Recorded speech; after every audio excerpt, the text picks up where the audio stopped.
며칠 전 정부가 북한 주민 2명을 강제 북송시킨 사건이 큰 논란이 되고 있습니다. 11월 2일 동해 NLL을 넘어서 북한 주민 2명이 배를 타고 넘어왔었는데요. 사흘 후인 11월 5일 우리 정부는 북한에 연락을 해서 이들을 추방하겠다고 의사를 전달했고 다음날 북한은 인수하겠다고 답합니다. 문제는 이 일련의 과정이 브리핑이나 언론 보도 한 줄 없이 이루어졌다는 겁니다. 국민들은 아무도 모르고 있었다는 거예요. 그럼 이 일이 어떻게 알려지느냐? 그냥 우연이었습니다. 11월 7일 국회에서는 예결위 회의가 있었는데요. 이때 김유근 청와대 국가안보실 1차장의 휴대폰에 문자 메시지가 오는데 이 문자 메시지를 기자가 우연히 사진으로 찍으면서 알려진 겁니다. 문자 메시지는 JSA에서 근무하는 장교가 보낸 건데요. 오늘 오후 중 북한 주민을 추방하겠다 이런 내용이었습니다.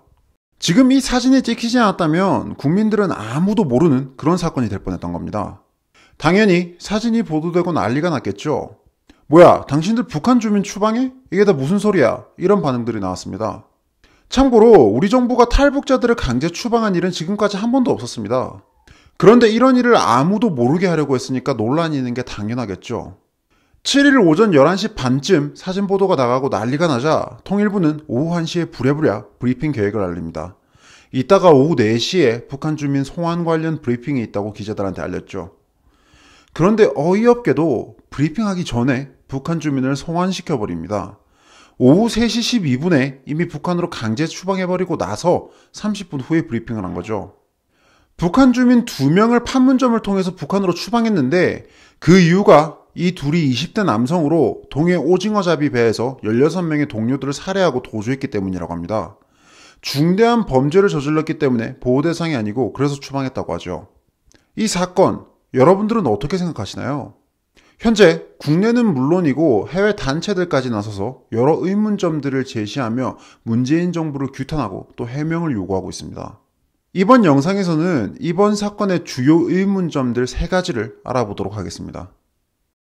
첫 번째 의문점입니다. 우리 정부는 왜 아무런 사법 절차도 없이 이렇게 비밀리에 서둘러서 그들을 추방했는가입니다. 아시다시피 탈북자들은 헌법상 우리 국민입니다. 범죄 혐의가 있더라도 무죄 추정의 원칙에 따라 정당한 사법 절차를 통해 재판을 받을 권리가 있습니다. 그런데 우리 정부는 이러한 절차들을 전부 생략한 채 이들을 그냥 살인자로 규정하고 그대로 북한으로 추방시켜버렸습니다. 고작 사나흘 만에요. 탈북자가 이렇게 북한으로 끌려가면 어떤 일이 벌어집니까? 죽을 때까지 고문당하거나 그대로 사형당하죠. 이 일이 알려지면서 해외 인권단체들도 심각한 우려를 표명하고 나섰습니다. 사상 최초로 북한 주민을 강제 북송시킨 일은 매우 위험한 선례라는 거죠. 확인되지 않은 북한 독재 정권의 일방적인 주장에 따라서 탈북자들을 강제로 북송할 수 있는 가능성을 연거라고 지적했습니다.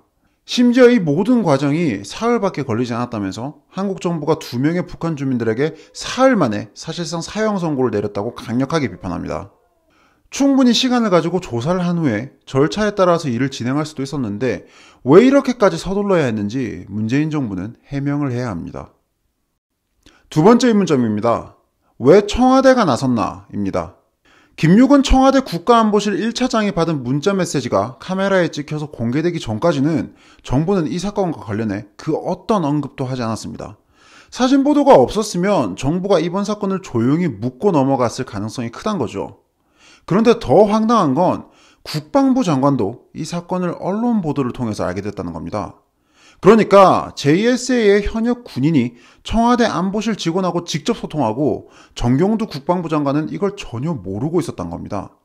사진에 찍힌 문자 메시지 내용을 보면 의문이 더해집니다. 국정원과 통일부가 입장 정리가 안 돼서 추가 협의를 할 예정이라는 말이 있습니다.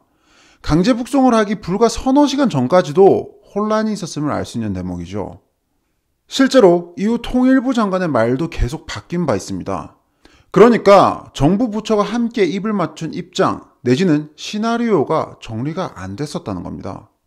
이후 언론에서 추가적인 정황들이 나오는데요. 정부는 이 강제 송환을 합동조사팀이 결정했다고 했지만 실제로는 국정원이나 통일부는 의견을 내지 않았고 청와대 안보실이 단독 결정한 것이라고 합니다.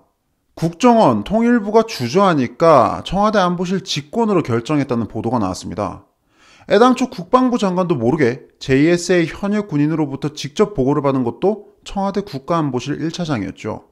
결국 이 모든 일들은 국민들이 모르는 건 물론 정부 부처에서도 소수의 인원들만 안채 진행되었다는 겁니다. 게다가 부처 간 혼란이 있는 상황에서도 청와대가 직권으로 밀어붙여서 진행한 일이라는 결론에 이르죠. 묻지 않을 수 없습니다. 도대체 왜 그랬을까요?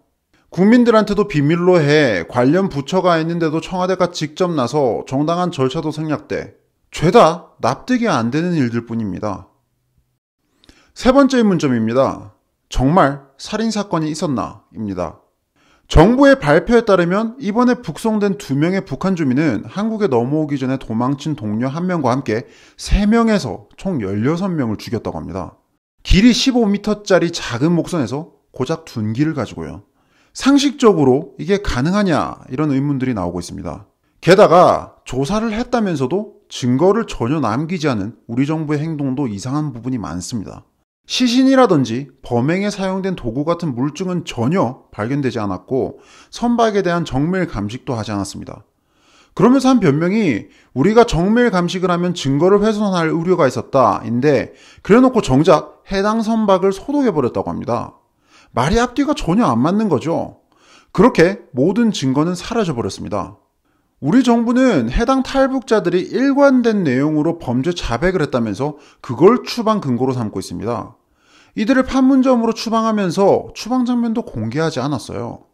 아니, 선박 사진 말고는 선원들의 모습은 단 하나도 공개되지 않았습니다. 참고로 이전에 탈북자들 요청에 따라서 북송해 줄 때에는 소환 장면을 전부 다 언론에 공개했었죠. 바다 위 그 좁은 배에서 무려 16명을 살해한 흉악한 범죄자들이라는데 도대체 국민들을 납득시킬 만한 증거는 하나도 없고 조사 과정, 송환 과정 뭐 하나 제대로 공개된 게 하나도 없다는 겁니다. 이로써 추방된 탈북자 2명이 진짜 범죄자였는지 아니었는지 국민들로서는 더 이상 알 도리가 없어졌습니다. 아니, 어쩌면 이런 식으로 추방된 게 이 2명이 처음이 아닐지도 모르죠. 이 사건도 우연히 문자 메시지 사진이 찍히지 않았다면 아무도 몰랐을 수도 있죠. 그렇다면 당연히 국민들 입장에서는 합리적인 의심을 할 수밖에 없습니다. 혹시 사실은 범죄자들이 아니라 김정은 독재 정권의 치명적인 고위급 탈북자들이 아니었을까? 그런데 문재인 정부에서 북한의 요청에 따라 내지는 눈치를 보느라 이들을 돌려보내려다가 들켜버리니까 범죄자라고 우긴 게 아닐까? 지금 제가 말한 건 음모론이 아닙니다. 합리적 추론이고 합리적 의심이죠. 애당초 모든 걸 국민들로부터 은폐해온 것도 정부고 앞뒤가 안 맞는 변명들 늘어놓은 것도 정부입니다. 이렇게 수상한 행동을 했으니까 의심을 사는 건 당연하죠. 다시 말하지만 우리 국민들만이 아니라 해외에서도 이 일에 분노하며 의문을 제기하고 있습니다. 문재인 정부는 이 일이 진행된 전 과정을 국민들 앞에 낱낱이 밝힐 의무가 있습니다.